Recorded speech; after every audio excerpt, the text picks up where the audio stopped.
Hey YouTube family, welcome back to my channel, or welcome if you're new. Today I'll be showing you how to simply and quickly solder a wire. I'll be going over the basics such as the different types of soldering irons, a couple of different soldering iron tips that go in the soldering iron, not tips. Well, I'll be showing you that too. Corny joke. Anyways, let's keep on. I'll be showing you a couple of different types of heat shrink tubing. I'll show you the type that I prefer. I'll show you the pros and cons of leaded versus lead-free solder.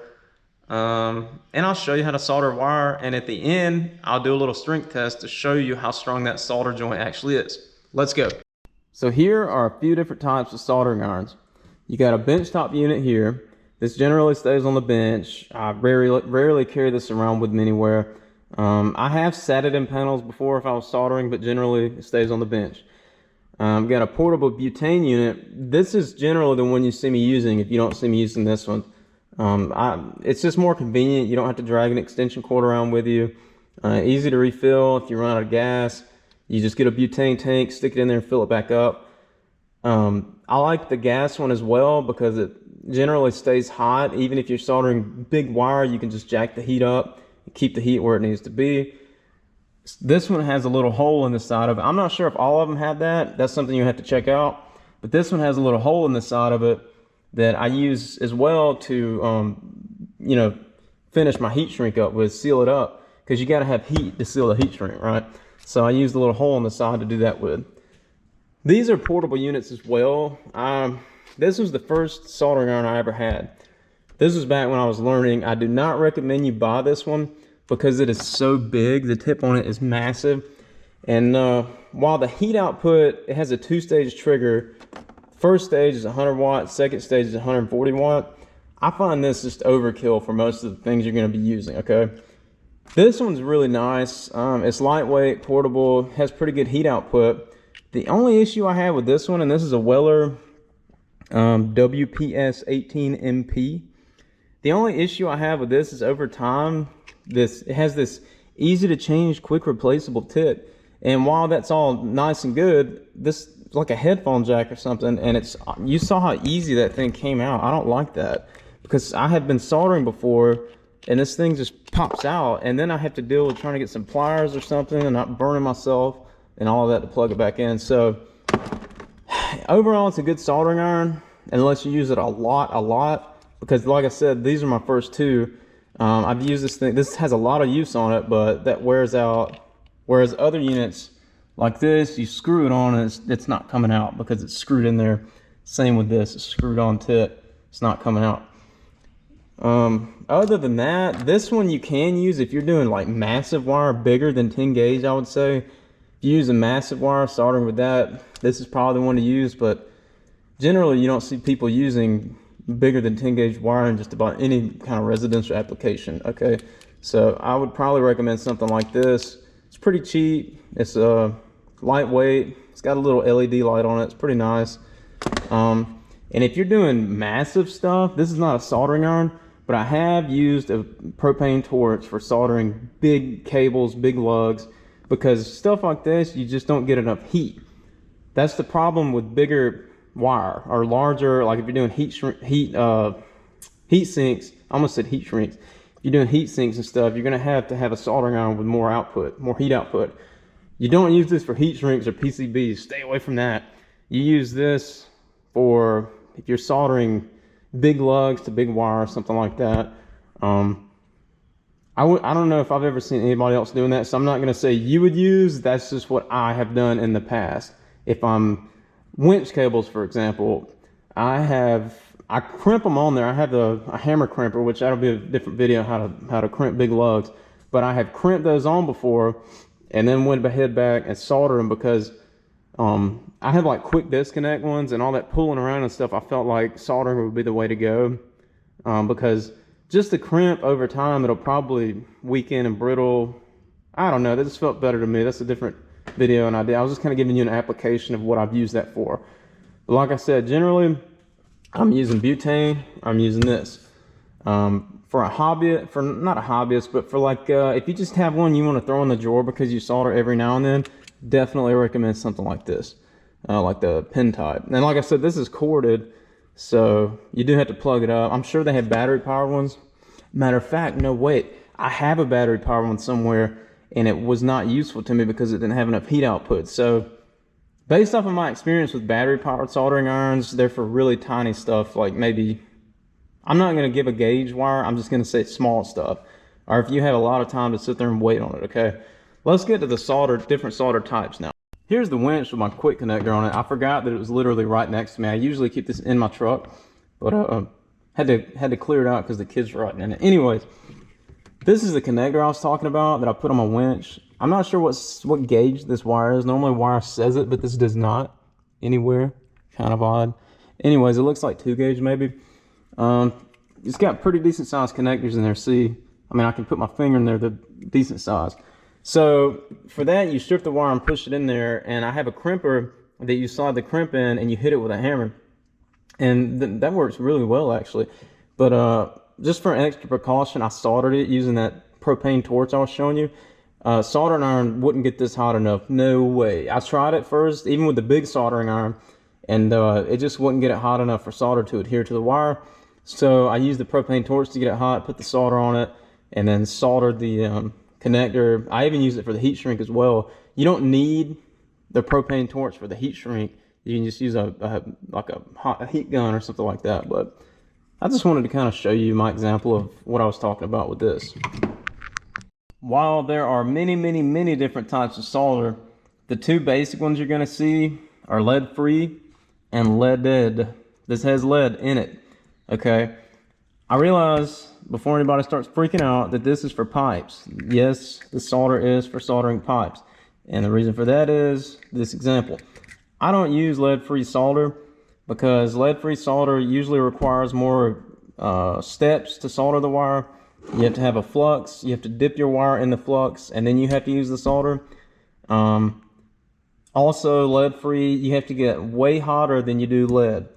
Most of the time, especially if you're in the electronics field and dealing with electronics, you don't want to get your component hot. You want to get it attached to the circuit board and get it away as fast as possible. Normally lead-free, I don't know. In the field I was in, leaded was the way to go. This is what I've always preferred. You can just touch it to your wire, tin it and attach it to whatever, or touch it to your component, tin it and attach it to whatever. It doesn't require the massive amount of heat that this does. It's got its flux cord, so it's already got the flux in it. I prefer this. If you don't feel safe using this, you can use this for most things, as long as you're not in any kind of like I'm talking like circuit boards, okay, or fine components, things like that. That, like if you're just soldering wire, by all means go for that if you don't want to be breathing lead in. I don't breathe lead in. I'm usually in an open environment when I'm doing this, or I have a fume extractor around me, something like that. So I'm not being unsafe with this by any means. I just wanted to kind of explain the differences. More heat, more steps because of flux. Less heat, less steps because you can just solder it and go. And this has better flowing properties because of the lead. That's why they put the lead in it. I'm sure there are a ton of other reasons. I just know that this works better. I don't have any lead-free, like I said, to show you, but trust me, this is more steps, more time, more heat. This is faster, less time, less heat. I think that's the basics of all you need to know with that. So let's get on to the different types of tips for your soldering iron. And another quick note about this, I realized that they make rosin cord lead-free solder, but you still have the same issues of having to get it way too hot. It removes the step of having to dip your wire in the flux. But generally the kits you get, like that you see at the store, has the lead-free solder and has the flux. So that's what you're getting there. I just wanted to kind of point that out too, in case someone says, well, he's using rosin cord for that and not for that. You still got to get it really hot, way hotter than this. You can do your research. Just wanted to point that out. Moving on to the tips, I realize that there are hundreds and hundreds of different types of tips. These two are generally what you're going to see. You're going to see a chisel tip, which looks kind of like a screwdriver, a flathead screwdriver, and you got a point tip, which is pointed, right? The only thing I want to kind of stress to you here is make sure you're using the right tip for your application. When I was talking about the different sizes of soldering irons earlier, you can have the biggest, most powerful soldering iron in the world, but if you don't have the correct tip on the end of it to transfer the heat to what you're trying to solder, you're not going to be doing much good. For example, if you have the big soldering iron that I said I don't really use that much, and you put this little baby tip on it right here, that doesn't have enough surface area to transfer the heat to the wire. So if you're using like a 6-gauge wire and you're trying to solder to that, this little tip is just going to be heating up a small section of that wire, and the rest of the heat's going to dissipate and it's just going to cool down. Probably is not going to get hot enough to be able to solder, right? So you need a larger tip, such as something like this. See, it's got more surface area. More surface area equals better heat transfer. Something like this is more for smaller precision type things. Something bigger like this you'd probably use for soldering a wire. Okay, this size right here is generally what comes on a soldering iron, and this is fine for general purpose things, you know. But if you're getting into specialty type stuff, you're going to be looking at different tips and things anyway. But this is generally what you're going to use. This is generally what I use for most things, unless, like I said, I'm doing something really big or something dealing with heat shrink. I keep saying heat shrinks. Heat sinks is what I'm trying to say. But let's move on to heat shrink. Moving on to heat shrink, this is just a little multi-use assortment that I had sitting in my drawer. They have multiple different sizes of this stuff, huge, small. They have many different lengths. You can get huge 100-foot rolls of this stuff. This is just an example, okay? They have heat shrink that shrinks to different sizes. Like, this is just an example, but 10% of its original size or 50% of its original size. They have all that. They have different thicknesses of heat shrink. So depending on what layer of protection you want. The two basic ones I'm going over, like I said, are regular old heat shrink. Think like electrical tape, nothing in it. It just shrinks when you heat it up. And this is what I generally use. It's called adhesive lime. I'm not sure if you can see the shininess in there, but that's the adhesive. What happens with that is when you heat it up, it obviously shrinks, but the adhesive inside turns into a gel and it forms around your connection. Think of it as more of a waterproof connection to keep junk out, like dirt and dust and all that. You definitely want to use this in an exterior application, such as like a boat or trailer wiring, something like that. Doesn't cost that much more than regular heat shrink, so this is all I use.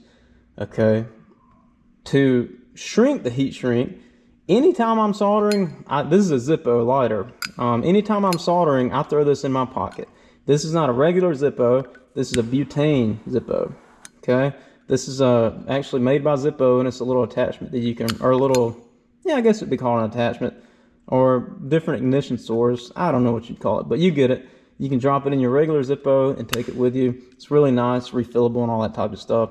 But you can also use a heat gun if you have an extension cord nearby. You can use a lighter. You can use, like I was explaining earlier, the butane powered soldering irons. Most of them have a little hole on the side. You can use that. I've used it for the small stuff. If you're doing big stuff, like bigger than this, heat gun's the way to go, or flame, or you can even use that propane torch that I showed you earlier to shrink it. Really just whatever your preference is. Or preference, not preference. Maybe that's how you pronounce it. I don't know. I'm not an English scholar or anything, but any kind of heat source will shrink this stuff. Just make sure you don't melt your insulation on your wire, and make sure you don't catch your insulation or your heat shrink or anything on fire. That wouldn't be too good. All right, let's move on to the next thing. All right, you've been waiting for this moment for years now. All of the hard training that you've put in and hard work and effort, we're finally at the moment. We're going to solder a wire. This is this wire, stranded wire. I think it's 18 gauge. All I did was cut it and strip it. I didn't do any kind of fancy twisting wires or none of that stuff is unnecessary. That being said, I cut it, stripped it. I always twist my wire. Do you guys get telemarketer calls continuously? Oh my goodness. I literally, like, no lie, since I put my business online, I have 50 calls a day or something scam. And I even have my phone has like a scam blocker thing or whatever in it, and it's on. Imagine if it wasn't on. Oh my gosh. Okay, so I get my wire after I stripped it, or cut it and stripped it. I twist it just like that, right? Both sides. If it's stranded, if it's solid, you can't do that because it's solid, but So now we have this nice, pretty stranded wire, twisted up and everything. I'm gonna put this in my this is called a helping hands. You don't need this, but it's nice to have, okay? You wanna make sure your soldering tip has been tinned. I'm not going to go through the process of showing that because just about every every soldering iron that I've ever seen comes with a pre-tinned tip, so you don't need to worry about that. I don't think you do anyway. You shouldn't. You need to make sure your tip is clean, okay? You can use the wet sponge or the little brass material stuff here. You get your solder. Oh yeah, you got to make sure your soldering iron's on too. If it's not on, it's not going to do anything for you. But just make sure it's hot. Get a little bit of solder on your tip there, and you hold it on your wire, warm your wire up a little bit. There you go. Kind of walk it up and down. Make sure the wire is up to the correct temperature that it needs to be to absorb this solder. Look at that, nice and pretty, right? Okay, we'll do the other one. You always need to, I don't care what you're doing, you always need to pre-tin both sides, both wires, whatever it is you're soldering, you need to tin it or put solder on it. Even lugs, if you're about to solder a wire into a lug or something, I always coat it with solder. It's a good practice to have.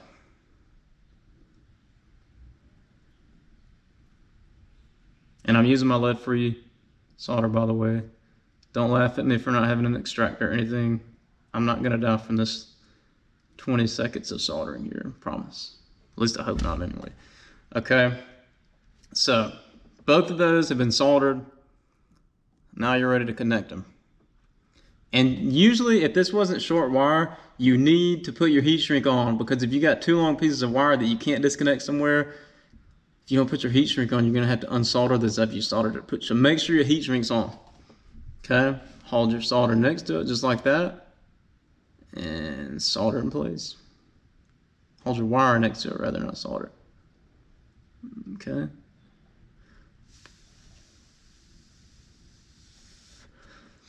Okay, I always have a habit of cleaning my tip off after I've soldered. Just like that. Put it back in the little holder or whatever it is you got going on. And there you go. Hopefully you can see that. It's good looking bottom and top. Okay. So now we need our heat shrink. You can cut heat shrink with scissors or a knife or whatever it is. Don't rip it apart because it stretches and it probably can't be good for the properties of it, whatever. I always cut it with scissors or a knife or even snips. Okay, so we get this, put it over your wire. Let's see, cut it a little bit longer than your wire, obviously, that you've exposed. I mean, slide it over. You can twist it or do whatever you need to do. I always double, triple, quadruple check because I have OCD and I need to make sure it's perfectly in the center. Okay, then you can get your lighter or whatever, and then you heat it up. And like I said, you don't want to have the heat on it.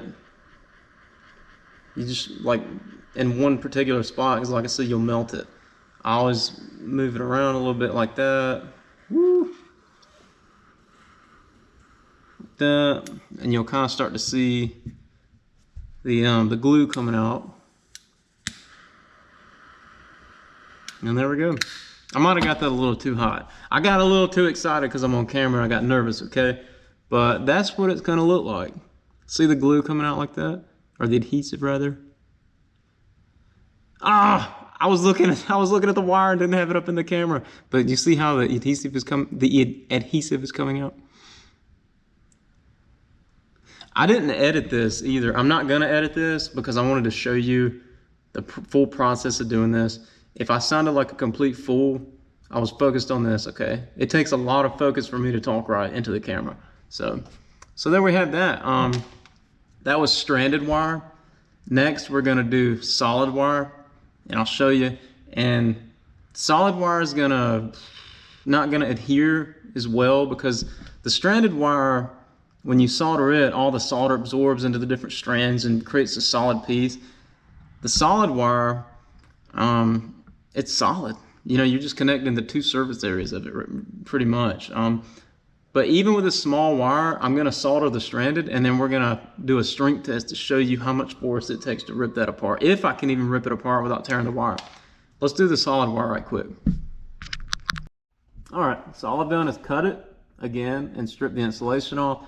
You can see this is both solid wire, and I have the length of it about, I don't know, was this 3 feet or something, maybe 6 feet total, or it was 6 feet until I cut it anyway. We're gonna do the same thing. We're gonna tin our wires, and then we're gonna connect them. And you know, I want to tell you something. I have never soldered solid wire before, I don't think. I don't think I've ever soldered solid wire. I know that it's gonna be weaker just because it's solid, like I said before, instead of stranded, and it can't really absorb the solder and make a more solid connection as if it's a stranded could. This is gonna be kind of interesting to see. Hopefully, if you wire something up or you soldering wire, doing something like that, nobody's ripping on it or connecting a truck or something like that and pulling it. That wouldn't make any sense. So this is just kind of for my amusement, and it's probably going to amuse you too. So tin these wires. Yeah, so it's adhering really well. I can tell that this needs more heat than the stranded wire did.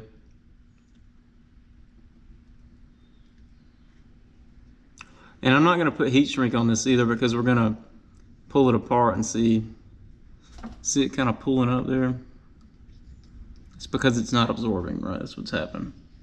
If it was stranded, it would be absorbing into the wire. And oh yeah, if something like that falls, you can literally touch it or pick it up, and it just if you get it while it's still semi-liquid, it's not going to burn you or anything like that. You can just flip it off the table, and it doesn't make a mess all over your table and stuff like that. If you let it dry, sometimes, most of the time you can scrape it off even after it's dried, but I always find it better, because sometimes if you let it dry, it like melts itself to the wood or melts itself to the table. But if you get it while it's still wet, it does that. So just another cool little tip there. Let's try to connect these things together. Can you see? Yes, hopefully you can see. Let's put my elbow into that bolt. Yeah, this is going to take a little bit more heat. I'm not changing the settings or anything. I'm just holding the iron longer to the wire.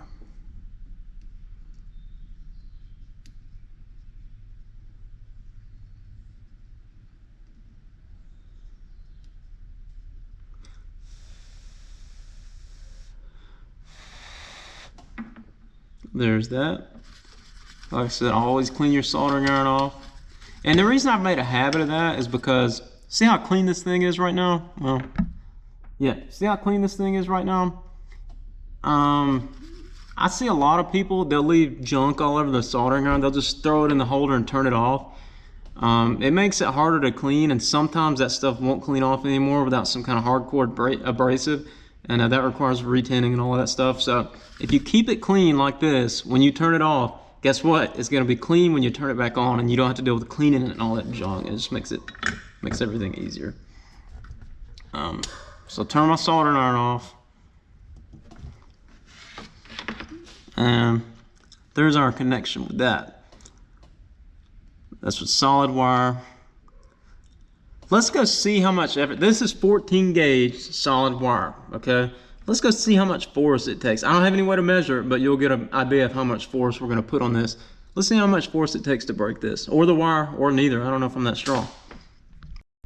For our test, I have our wire right there.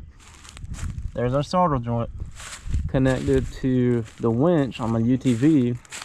And I don't know if you can tell, I'm gonna go stand just to give you kind of an idea. That's a really steep hill on that, okay? Don't know if you can tell. If you can't tell, that's a really steep incline. I mean, it's very steep. So what I'm gonna do is get the remote, and I'm gonna go hide behind a tree or something. And my little girl's sitting in the UTV. She's not going to be sitting in it when I do this, because I know how dangerous this could be. This is just for explaining thing. Look at her moving it. But this is just explaining. We're doing it completely safe. Don't freak out.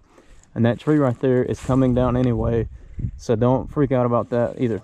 I'm going to set the camera up where you can see this, and then I'm going to go start winching, and we'll see what breaks first.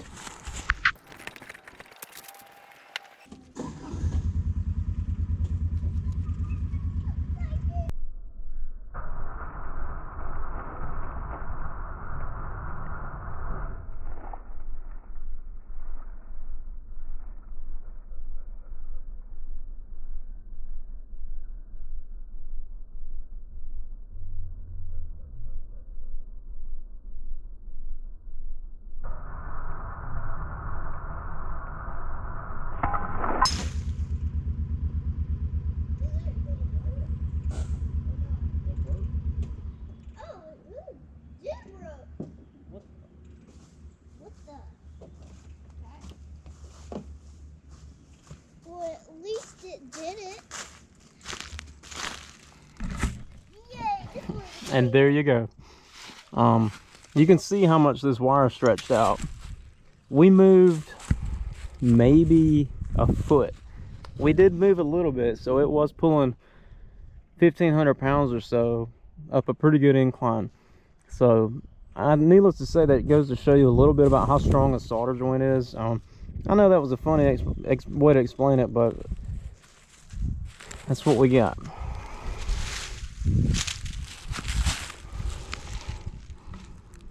You can see where it was soldered. That's where it came apart. And this wire is really hot, I guess from stretching or something. I looked at the spec. My machine weighs right at 1,600 pounds. I have a little toolbox and stuff like that in it, so right at 1,600. And I looked, and it moved it between 3 and 4 inches. I said a foot a while ago, but I actually measured it, and it was between 3 and 4 inches up an incline.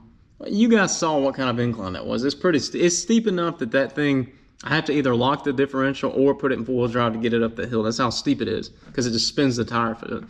What I'm getting at is, I think the soldering is a pretty strong way to go for anything. If it takes something like that to separate your joint, I'd say you're good to go, because if this was in a wall and you were pulling it with a UTV, you're ripping drywall and everything out. Or if it was in a machine, you're ripping a lot of stuff out with it. Hopefully you guys don't test your wire like that. If you do, I don't know what to say for you. But I hope this video was informative. I hope this was informative. It was kind of like, it was more for my amusement, because I wanted to see how strong exactly this would be. While I didn't get an exact measurement, it did help me out to know, 1,600 pounds of a really steep incline, 4 inches. It would definitely pull it on flat ground. I have no doubts about that. It could pull on flat ground indefinitely, as long as there were no really sharp jerks or anything like that to rip it apart. But hopefully that was informative to you. I hope you guys enjoyed it. If you have any suggestions for a next video, go for it. Tell me. I want to know, because that gives me ideas to make new content, right? I appreciate you guys watching. I appreciate you guys subscribing if you have already. If you haven't, subscribe. There's a lot of new good content coming your way. I appreciate you taking the time to watch, guys. Have a good one. See you in the next one.